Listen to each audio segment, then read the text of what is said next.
The following is an encore presentation of Everything Everywhere Daily. For thousands of years, wine has been one of the most important beverages in the world. It's been consumed by common folk and by emperors, and it can be made in a surprisingly wide variety of geographies. It can be made by backyard vintners as well as by megacorporations.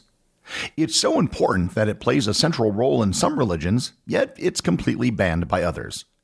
Learn more about the history of wine and winemaking and how it changed over the centuries on this episode of Everything Everywhere Daily.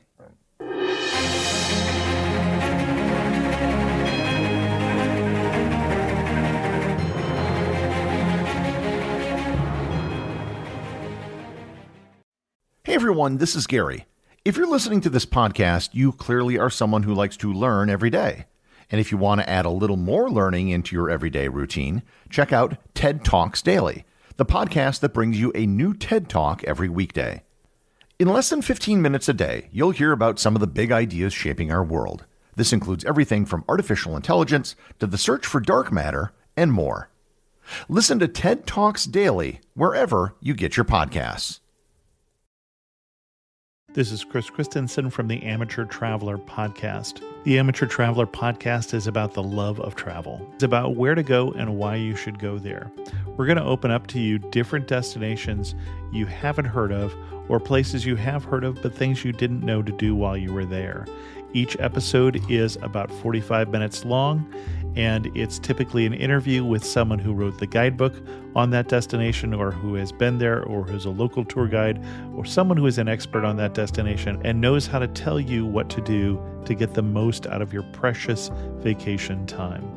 So if you value your vacation time and you want to use it wisely, listen to Amateur Traveler and learn about destinations both domestic and international, places you've heard of and places you haven't. Amateur Traveler has almost 900 episodes talking about different destinations. So if there's a place you want to go, odds are we've already covered it and can help you plan a trip there. Amateur Traveler, subscribe today.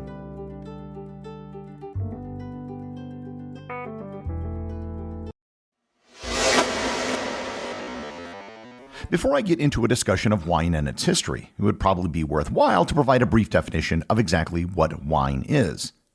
Today, wine is considered to be an alcoholic beverage created by the fermentation of the juice of grapes. Technically, you can make wine from the juice of any fruit. A simple search of the internet will come up with wines made from a wide variety of fruits, including cherries, apples, watermelons, pears, plums, blackberries, blueberries, and many more. However, historically and still today, the vast majority of wines come from grapes. The association with grapes and wines is so strong that, absent some additional adjectives, it's assumed that anything called wine comes from grape juice. For the rest of this episode, unless otherwise noted, when I talk about wine, you can assume that I'm talking about wine made from grapes. The earliest evidence of something that you could broadly call wine comes from a place that isn't usually associated with wine: China. At the archaeological site of Jiahu in central China, 9,000-year-old pottery shards have been discovered with traces of a rice honey wine still on them. Hawthorn berries or a local wild grape may have been used in the creation of this wine. It isn't known where winemaking was discovered, but in all probability it was discovered accidentally in multiple places. Someone crushed some fruit, made some juice, and then it accidentally fermented. In this respect, the origins of wine are probably similar to the origins of cheese. Eventually, people figured out how to replicate this accident and then began doing it on purpose. The earliest evidence of intentional winemaking with grapes, something that most of us would recognize as wine, dates back about 7,400 years. It was found in Haji Firuz Tepe, a Neolithic village in Iran's northern Zagros Mountains. There, the bottoms of amphorae were found with sediments of tannin and tartrate crystals, something that's only found naturally in large amounts of grapes. The pottery shards also contained a resin from the terebinth tree, which according to Pliny the Elder was used as a preservative in wine, which indicates that wine production here was intentional. Moving beyond trace molecules found on pottery shards, the first evidence of a dedicated winemaking facility was found in Armenia. Dating back about 6,000 years, the Arini 1 cave complex shows evidence of crushing grapes and then moving the liquid into storage containers. What isn't known exactly is when grape domestication first took place. While we know people in this region were using grapes to make wine, we don't know when they began cultivating grapes. Evidence of grapes in the form of grape seeds go back at least 12,000 years, with seeds found in caves, but those are most probably wild. Regardless of where and when grape domestication took place, winemaking and grape cultivation spread rapidly throughout the Near East and Eastern Mediterranean. By about 3000 BC, winemaking was evident in Persia, Egypt, Greece, the Caucasus, and many other places. The importance of wine in these cultures can be seen in the stories which developed around the discovery of wine. The Hebrew Bible attributes the creation of wine to Noah after the Great Flood. The Greeks believed winemaking was taught to humans by the god Dionysus. In Persia, the legend holds that one of the wives of a legendary king tried to kill herself by drinking the remains of spoiled grapes marked as poison. Instead of dying, she quite enjoyed it and shared her discovery with the king. The Phoenicians traded in wine across their extensive trade network in the Mediterranean. The Greeks greatly advanced the science of winemaking, including developing methods of wine production and preservation. But the ancient culture which did the most to advance winemaking and wine growing were undoubtedly the Romans. Their empire encompassed all of the area around the Mediterranean Sea, which is one of the best grape-growing regions in the world. They were able to export not just wine, but wine-growing knowledge all over their empire. And they were also able to adopt best practices from all the people they conquered, including the Greeks, Phoenicians, and Egyptians. Wine in Rome was central to their civilization. Wine was considered a democratic drink that was consumed by everyone, from slaves to emperors. The quality of the wine they drank may have been different, but everyone drank wine every day, save for very young children. The average amount of wine consumed by a person in the Roman Empire was estimated to be about half a liter per person per day, or about 2/3 of a modern bottle of wine. Roman consumption of wine was very different from how people drink wine today.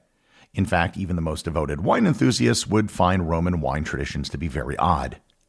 For starters, they almost never drank straight undiluted wine like you would today. They would drink their wine diluted with water, which lowered the alcohol content and also made the wine go farther. Wine was usually diluted at a ratio of 1:1. Sometimes seawater was used to give it a salty taste. They would also often add flavoring to their wines in the form of herbs and spices. Lavender and thyme were popular additions to wine, and sometimes wines were put inside smokehouses to give them a smoky flavor and to accelerate the aging process. Honey was also a popular additive to give wines a sweet flavor. Amphorae were often lined with resins to give the wine a particular flavor as well. One variety of wine called Retsina was produced that way over 2,000 years ago, and it's still produced that way today in Greece. The most prized wines in Rome were sweet white wines. A lower quality of wine was called Posca. Posca was a sour wine that hadn't quite yet turned to vinegar. It was the wine that was served to Roman soldiers because of its low cost and low alcohol content. The lowest quality wine was called Laura. This was nothing more than water soaked in already pressed grape skins and then pressed again. Laura was reserved for slaves and the poorest of the poor. When the Roman Empire eventually fell, wine production and wine consumption didn't fall with it.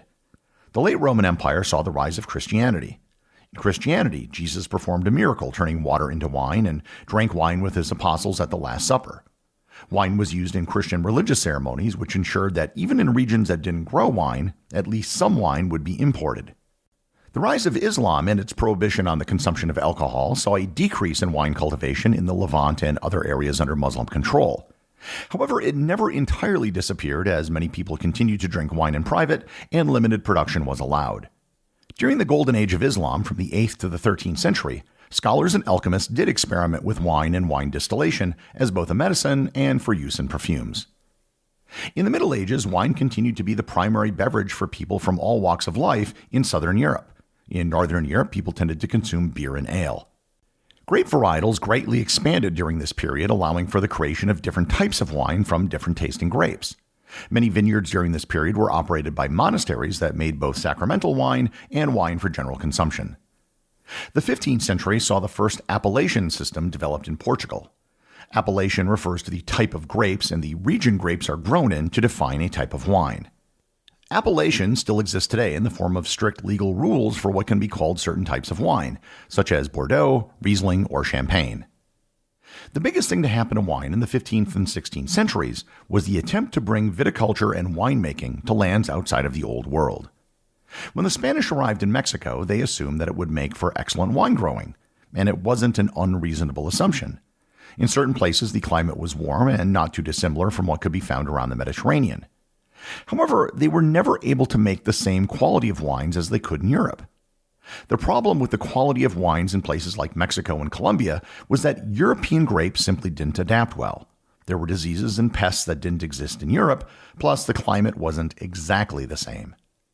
There were, however, some areas where European grapes did do well, in particular Argentina, Chile, and Peru. These regions could produce enough wine that Spanish colonists who lived there didn't have to import wine from Spain. Today, Peru isn't known as a major wine-producing region. Peruvian wine production began to decline after a major earthquake in 1687 destroyed much of the wine-producing infrastructure. And when the Jesuits were expelled in 1767, they were forced to sell their vineyards in Peru and the expertise in wine growing that went with them. Grapevines were brought to South Africa with the founding of Cape Town in 1659. Wine quality in South Africa was considered to be much higher than that of the Americas for decades.